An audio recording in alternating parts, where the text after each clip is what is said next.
Senator Specter. Just a few concluding comments. Attorney General Gonzales, I would ask you to take a close look at the functioning of your department, or perhaps consult with others to give you an objective view as to what is happening. The consensus appears to be that the morale is at an all-time low from what has happened.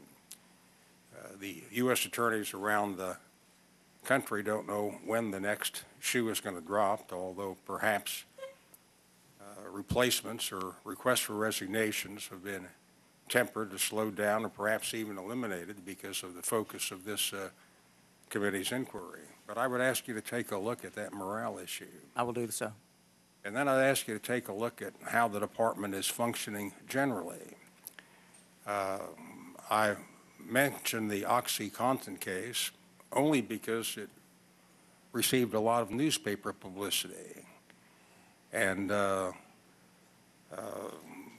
case involving the homicide where you asked for the death penalty also received a lot of publicity. But it looks to me, candidly, Attorney General Gonzales, as if the department's dysfunctional.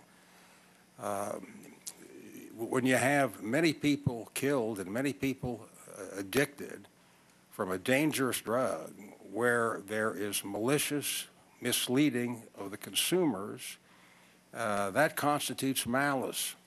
That's criminal conduct. And the profits that are made from these drugs are in the billions. So when you have even $600 million, I don't know all the details, and this committee can't possibly run your department. We can't possibly run your department.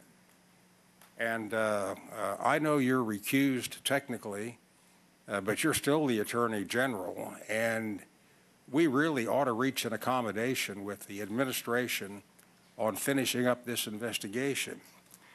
And I think you would obviously be as anxious to have it finished as anyone, perhaps more so.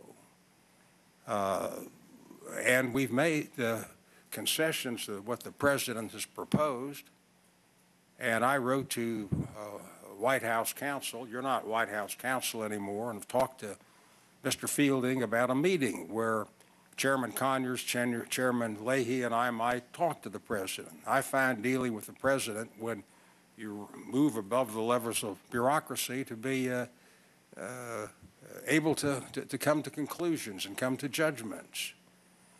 The transcript issue seems to me fundamental. I don't know why any witness would want to appear before a committee on an informal basis and not have a transcript so that someone might contend at a later time that a false official statement was made which carries the same penalty as perjury, 5 years. Don't know why anyone would want that.